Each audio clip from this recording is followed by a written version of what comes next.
সুপ্রিয় শিক্ষার্থীরা, ঈদ পরবর্তী অনলাইন ক্লাসে তোমাদের সবাইকে স্বাগতম। আমি মোহাম্মদ ওবায়দুল হক, সহকারী শিক্ষক বিজ্ঞান, সরোবর নজরুল উচ্চ বিদ্যালয়, হরিপুর সালমায়া ফেনী। শিক্ষার্থীরা, আশা করি তোমরা সবাই ভালো আছো, সুস্থ আছো। আমিও আল্লাহর রহমতে ভালো আছি এবং সুস্থ আছি। আজকে আমি ষষ্ঠ শ্রেণীর শিক্ষার্থী বন্ধুদের জন্য বিজ্ঞান দশম অধ্যায় অর্থাৎ গতি অধ্যায়ে পাঠ 10 থেকে 12 নিয়ে আলোচনা করব ইনশাআল্লাহ। তো সুপ্রিয় শিক্ষার্থীরা, গত ক্লাসে তোমরা পাঠ 1 থেকে 10 পর্যন্ত তোমাদের আলোচনা হয়েছিল। আজকে আমরা 12 এবং 10 থেকে 12 পাঠ নিয়ে আলোচনা করব। তো শিক্ষার্থীরা, প্রথমে আমরা জেনে নিই পাঠ 10 এবং 12 এর মধ্যে 10 থেকে 12 এর মধ্যে কি কি টপিকগুলো রয়েছে। আজকে আমাদের আলোচনার বিষয় রয়েছে দ্রুতি, বেগ এবং ত্বরণ ও মন্দন। তো শিক্ষার্থীরা, প্রথমে আমরা জেনে নিই দ্রুতি কি।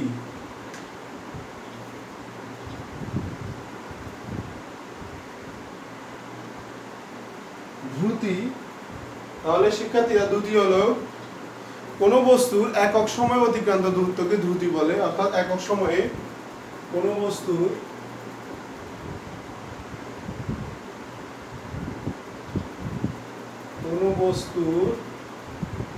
একক সময়ে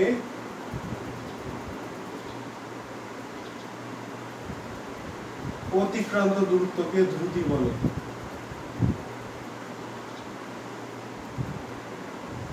অতিক্রান্ত দূরত্বকে দ্রুতি বলে। তো শিক্ষার্থীরা, লক্ষ্য করো, তাহলে আমরা যদি দ্রুতি নির্ণয় করতে চাই, তাহলে আমরা দূরত্বকে যদি আমরা সময় দিয়ে ভাগ করি, তাহলে আমরা দ্রুতি পেয়ে যাব। তাহলে আমরা দ্রুতি সমান পাচ্ছি দ্রুতি সমান দূরত্ব ডিভাইড বাই সময়। অর্থাৎ দূরত্বকে সময় দ্বারা যদি আমরা ভাগ করি, তাহলে আমরা পেয়ে যাব আমাদের দ্রুতি। এখন শিক্ষার্থীরা, আমরা জানবো বেগ কি। তাহলে বেগ হলো সময়ের সাথে সরণের পরিবর্তনের হারকে বেগ বলে। এরপরে আমরা জানবো বেগ কি। বেগ হলো সময়ের সাথে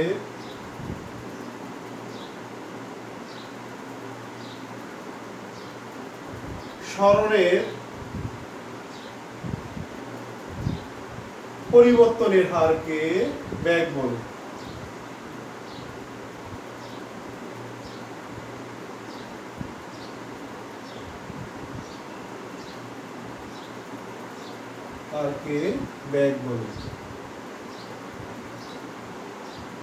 আমরা অন্য কথায় বলতে পারি, কোন নির্দিষ্ট দিকে দ্রুতিকে বেগ বলে। আমরা ভিন্নভাবে বলতে পারি, কোন নির্দিষ্ট দিকে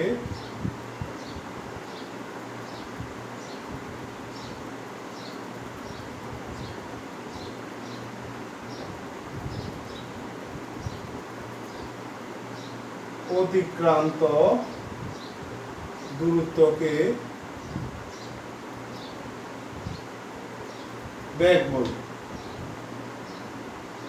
তাহলে শিক্ষার্থীরা, লক্ষ্য করো, তাহলে আমরা যদি বেগ নির্ণয় করি, তাহলে আমরা বেগ সমান আমরা পেয়ে যাব, বেগ যদি আমরা নির্ণয় করি, বেগ ইকুয়াল দূরত্ব বাই সময় বা দ্রুতি বাই সময়। আমরা দূরত্ব বাই সময় দিয়েও লিখতে পারি, দূরত্ব বাই সময়। তবে এখানে দিক থাকবে, কোন দিক, আমার সরণটা কোন দিক বরাবর হচ্ছে, অর্থাৎ দূরত্বটা কোন দিক বরাবর অতিক্রম করা যাচ্ছে, সেটা হচ্ছে বেগ। এখন আমরা জানবো শিক্ষার্থীরা, ত্বরণ কি।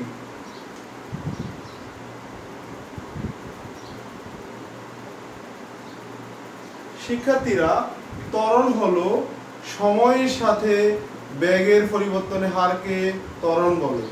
তাহলে আমাদের সময়ের সাথে সাথে যদি বেগ বৃদ্ধি পায় অর্থাৎ পরিবর্তিত হয় সেটাকে আমরা ত্বরণ বলবো।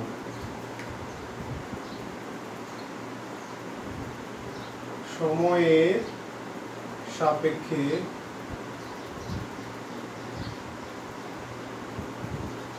বেগের বৃদ্ধির হারকে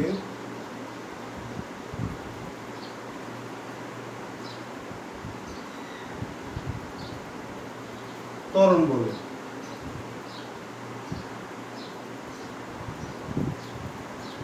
তাহলে ত্বরণ সময়ের সাপেক্ষে বেগের বৃদ্ধির হারকে ত্বরণ বলে। এখন আমরা যদি ত্বরণের একই রকম হলো মন্দন, তবে সেক্ষেত্রে সময়ের সাথে বেগ হ্রাসের হারকে মন্দন বলে।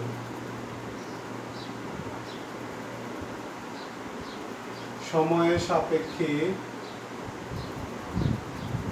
বেগ হ্রাসের হারকে মন্দন বলে। বেগ হ্রাসের হারকে মন্দন বলে।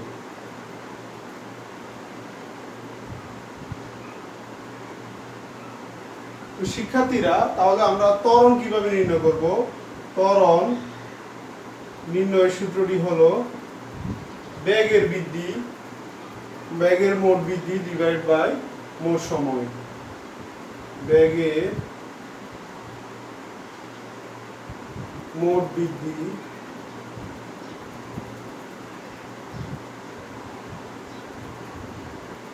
ডিভাইড বাই মোট সময়।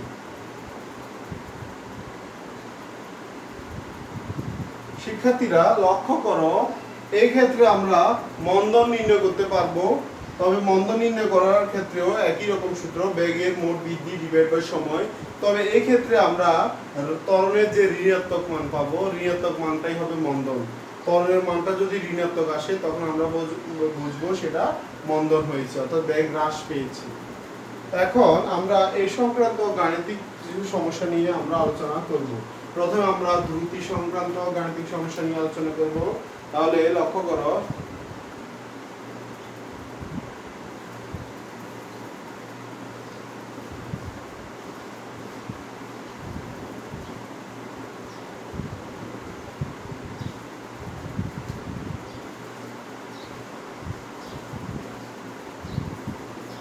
প্রথমে আমরা দ্রুতি সংক্রান্ত গাণিতিক সমস্যা নিয়ে আলোচনা করব। একটি গাড়ি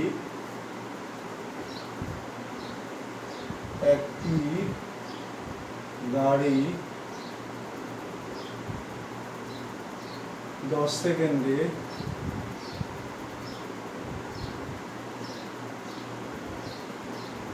200 মিটার পথ অতিক্রম করে। গাড়িটির দ্রুতি কত?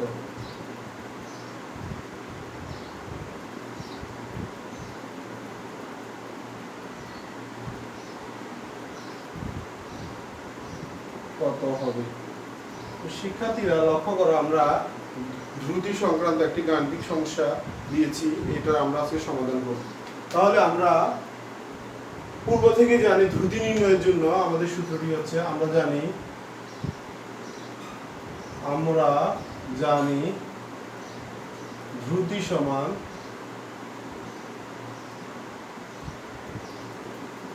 দূরত্ব বাই সময়, দূরত্ব বাই সময়। তো শিক্ষার্থীরা, তাহলে আমরা আমাদের এখানে ইনফরমেশন গুলো আমরা লিখবো, কি কি আমাদের দেওয়া আছে। এখানে আছে, এখানে গাড়িটি অতিক্রান্ত দূরত্ব, গাড়িটি অতিক্রান্ত দূরত্ব,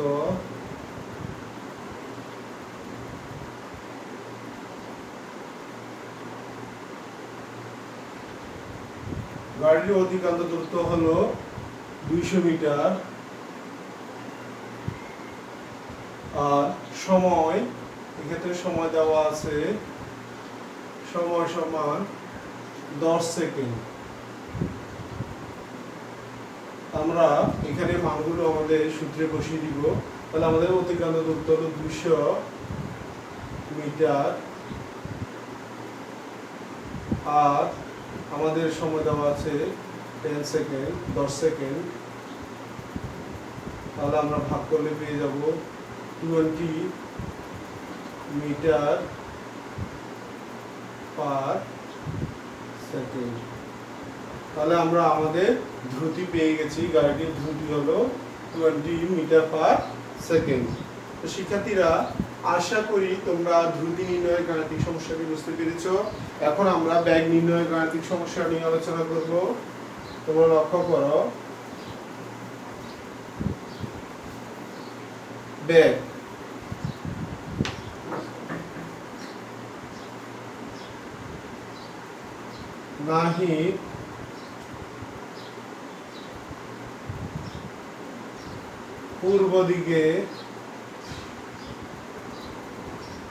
নাহিদ পূর্ব দিকে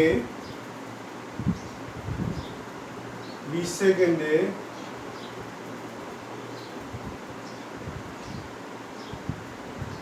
600 মিটার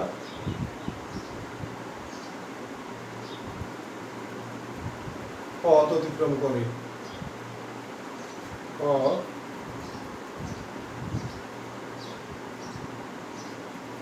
অতিক্রম করল, আর বেগ কত হবে? বেগ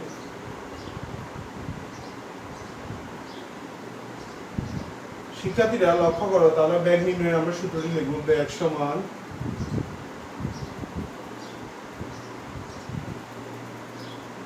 দূরত্ব ডিভাইড বাই সময়। যেহেতু আমাদের নাহিদ পূর্ব দিকে গিয়েছে, তাহলে হবে পূর্ব দিক।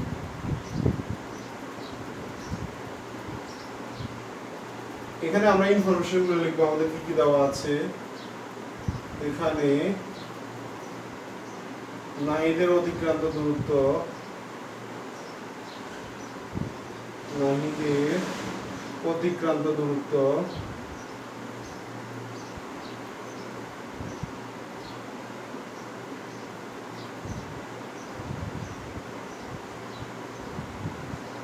ছয়শো মিটার।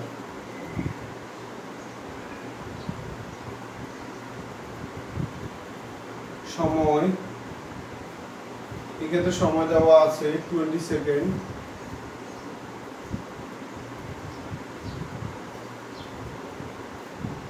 তবে শিক্ষার্থীরা লক্ষ্য করো, আমরা এই আমাদের প্রদত্ত মানগুলো এখানে বসিয়ে পাই। 600 ডিভাইড বাই 20 সেকেন্ড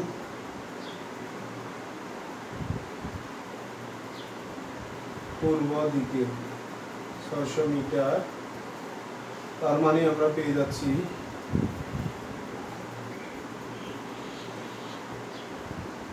30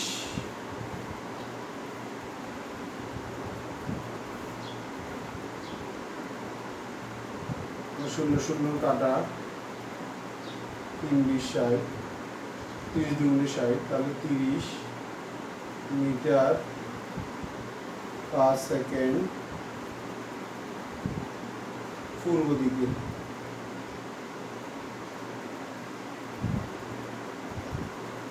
শিক্ষার্থীরা লক্ষ্য করো, তাহলে নাহিদের বেগ আমরা পেয়ে গেছি 30 মিটার পার সেকেন্ড, বেগ পূর্ব দিকে। তাহলে আমরা আগে বলেছিলাম বেগ হলো কোন নির্দিষ্ট দিকে দ্রুতি হলো বেগ। তাহলে আমাদের পূর্ব দিকে নাহিদের বেগ হচ্ছে 30 মিটার পার সেকেন্ড, অর্থাৎ 30 মিটার পার সেকেন্ড। এখন আমরা ত্বরণ নির্ণয়ের গাণিতিক সমস্যা নিয়ে আলোচনা করব। শিক্ষার্থীরা লক্ষ্য করো, ত্বরণ নির্ণয়ের গাণিতিক সমস্যা।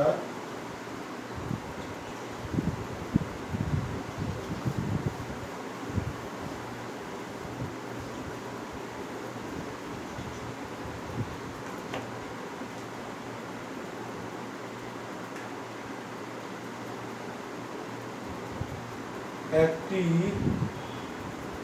মোটরসাইকেল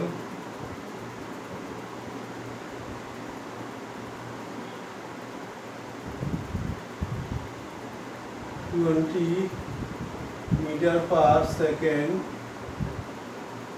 বেগে চলা শুরু করলো।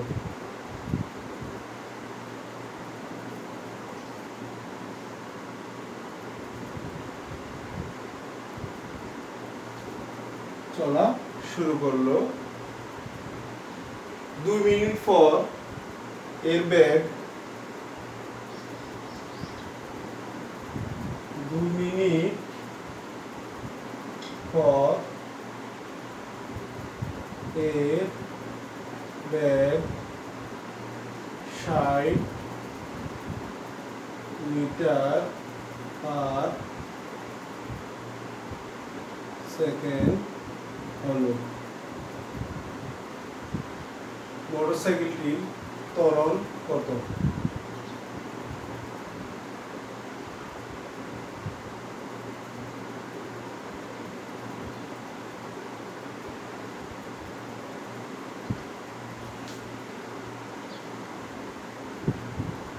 ত্বরণ নির্ণয় করো।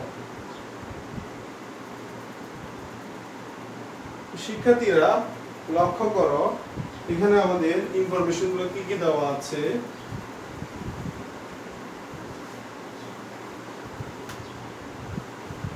এখানে আমাদের প্রথমে আমরা ত্বরণ নির্ণয়ের সূত্রটি আমরা লিখে ফেলি। এক্ষেত্রে ত্বরণ নির্ণয়ের সূত্রটি হলো বেগের মোট বৃদ্ধি এবং মোট সময়। তাহলে আমরা আগে বেগের মোট বৃদ্ধি বের করি। এখানে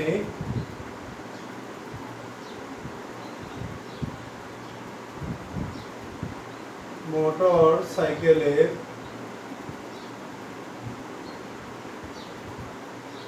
বেগের মোট বৃদ্ধি। তো শিক্ষার্থীরা এখানে লক্ষ্য করো, পূর্বে মোটরসাইকেলের বেগ ছিল 60 মিটার পার সেকেন্ড, এখন 20 মিটার পার সেকেন্ড, এখন হচ্ছে 60 মিটার পার সেকেন্ড। তাহলে এখানে বেগ বৃদ্ধি পেয়েছি, মানে আগে ছিল 20, এখন 20 মিটার পার সেকেন্ড, এখন হচ্ছে 60 মিটার পার সেকেন্ড। তাহলে তোমরা দেখতে পাচ্ছ এখানে বেগ বৃদ্ধি পাচ্ছে। আমরা কতটুকু বৃদ্ধি পেয়েছে সেটাই নির্ণয় করব। তাহলে আমাদের বৃদ্ধি হলো 60 বিয়োগ 20 মিটার পার সেকেন্ড। আমরা বৃদ্ধিটা পেয়ে যাচ্ছি 40 মিটার পার সেকেন্ড। শিক্ষার্থীরা লক্ষ্য করো, তাহলে আমরা এবার মোট সময়টা নির্ণয় করব। মোট সময়। শিক্ষার্থীরা লক্ষ্য করো, এখানে মোট সময় দেওয়া আছে 2 মিনিট। তো তোমরা এই বিষয়টা খেয়াল রাখবা, পরীক্ষায় যদি মিনিট দেওয়া থাকে সেটাকে অবশ্যই সেকেন্ডে রূপান্তর করতে হবে। তাহলে যেহেতু আমাদের এখানে 2 মিনিট দেওয়া আছে, 2 মিনিটকে আমরা সেকেন্ডে রূপান্তর করব। 2 মিনিট। আর যদি সেকেন্ড দেওয়া থাকে সেটাকে কোনো কিছুতে রূপান্তর করা লাগবে না, সেকেন্ড থেকে যাবে। তাহলে আমরা জানি, শিক্ষার্থীরা তোমরা নিশ্চয়ই জানো 1 মিনিট সমান কত সেকেন্ড? হ্যাঁ, 1 মিনিট সমান 60 সেকেন্ড। তাহলে আমাদের 2 মিনিট, তাহলে আমরা কি হবে 2 গুণ 60 সেকেন্ড। তার মানে আমরা পেয়ে যাচ্ছি 120 সেকেন্ড। এখন আমরা দ্রুত ত্বরণটা নির্ণয় করব। ত্বরণ নির্ণয়ের সূত্রটি আমরা লিখব। ত্বরণ অর্থাৎ মোটরসাইকেলের ত্বরণ হবে, আমরা মোটরসাইকেলের ত্বরণ লিখব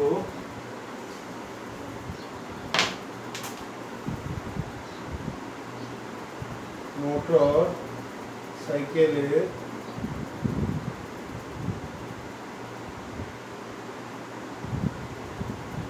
ত্বরণ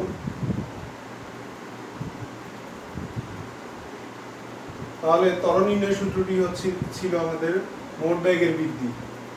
মোট বেগের বৃদ্ধি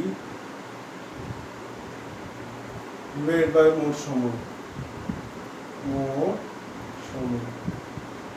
তো শিক্ষার্থীরা লক্ষ্য করো, আমাদের মোট বেগের বৃদ্ধি হয়েছে 40 মিটার পার সেকেন্ড।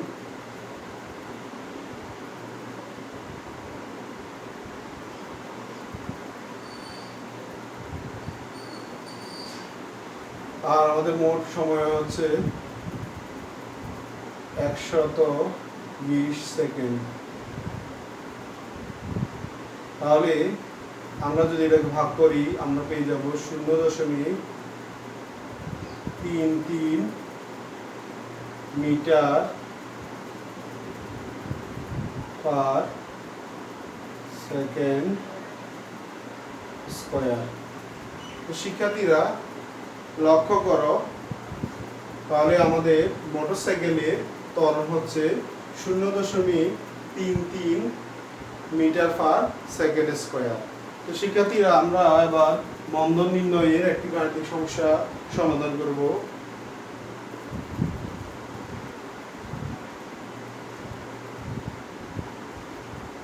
বর্ষটি তোমরা দেখো,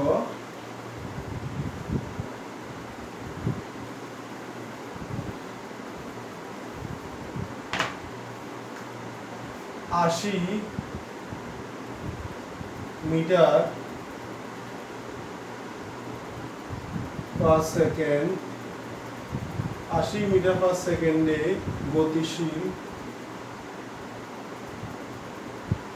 গতিশীল একটি গাড়িকে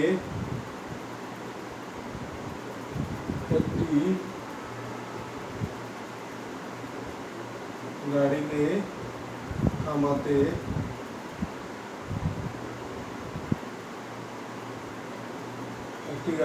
থামাতে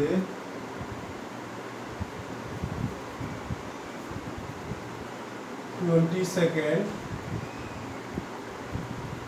সময় লাগলো।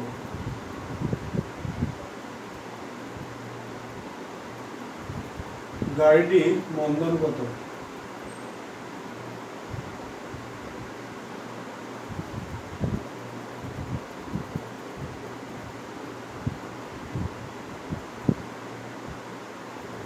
শিক্ষার্থীরা তোমরা লক্ষ্য করো, গাড়িটির আমরা মন্দন নির্ণয় করব।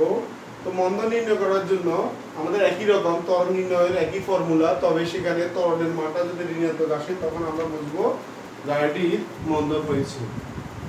এখন এখানে আমরা লিখব গাড়িটির বেগের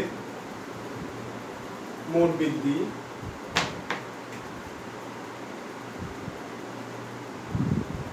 গাড়িটির বেগের মোট বৃদ্ধি। এখন আমরা মোট বৃদ্ধিটা লিখব। শিক্ষার্থীরা লক্ষ্য করো, গাড়িটির আগে বেগ ছিল 80 মিটার পার সেকেন্ড। এখন গাড়িটিকে আমরা থামিয়ে ফেলেছি। যখন আমরা কোনো গাড়িকে থামাবো বা কোনো বস্তুকে থামাবো তখন তার বেগ শূন্য হয়ে যায়। ব্যাগটা হ্রাস পেতে পেতে যখন আমরা এটাকে থামিয়ে ফেলবো তখন এটা শূন্য হয়ে যাবে। তাহলে আমাদের ব্যাগের আমরা বৃদ্ধিটা বের করবো। তাহলে আমাদের সর্বশেষ ব্যাগ হলো 0, আমাদের আগের ব্যাগ ছিল 80, তাহলে আমাদের মোট বৃদ্ধিটা বের হয়ে যাবে। তাহলে যদি আমরা বিয়োগ করি, শিক্ষার্থীরা লক্ষ্য করো, তাহলে হবে মাইনাস, অর্থাৎ 0 থেকে 80 বিয়োগ করলে থাকবে ঋণাত্মক, অর্থাৎ মাইনাস 80 মিটার পার সেকেন্ড। এখন আমরা মোট সময় আমাদের দেওয়া আছে, এখানে আমাদের মোট সময় দেওয়া আছে 20 সেকেন্ড। তাহলে যেহেতু আমাদের 20 সেকেন্ড দেওয়া আছে সেক্ষেত্রে সেটাকে আমরা আর কিছু বলবো না, সেকেন্ডে রেখে দিব। দেখো 20 সেকেন্ড আমাদের সময়। এখন আমাদের গাড়িটির আমরা ত্বরণ বের করব। ত্বরণের মানটা যদি ঋণাত্মক হয় তাহলে সেটাই হবে মন্দন। সুতরাং গাড়িটির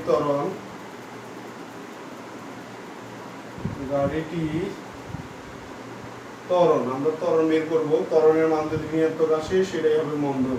তাহলে মোট বেগের বৃদ্ধি হচ্ছে minus 80 metre metre per second divide by আমাদের সময় হলো 20 সেকেন্ড। তাহলে আমরা পেয়ে যাচ্ছি -4 মিটার পার সেকেন্ড স্কয়ার। মানে শিক্ষার্থীরা লক্ষ্য করো, যেহেতু গাড়িটি ত্বরণ ঋণাত্মক হয়েছে, তার মানে গাড়িটিতে মন্দন হয়েছে, তাহলে মন্দন হবে 4 মিটার পার সেকেন্ড স্কয়ার। তাহলে আমরা লিখতে পারি, সুতরাং আমাদের আনসার হবে, সুতরাং গাড়িটির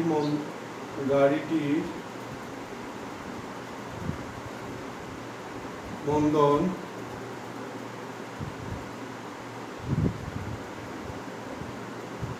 হবে 4 মিটার পার সেকেন্ড স্কয়ার।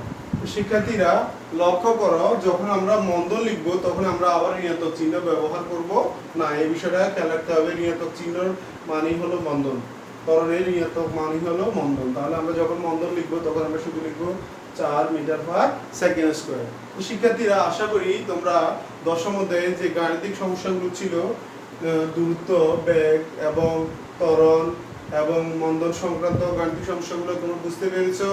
তো তোমাদের সবাইকে শুভেচ্ছা, স্বাগতম জানিয়ে এবং তোমাদের সবাই সুস্বাস্থ্য কামনা করে আজকের মতো এখানে বিদায় নিচ্ছি। আল্লাহ হাফেজ। সবাই ভালো থাকবে, সুস্থ থাকবে এবং নিরাপদে থাকবে।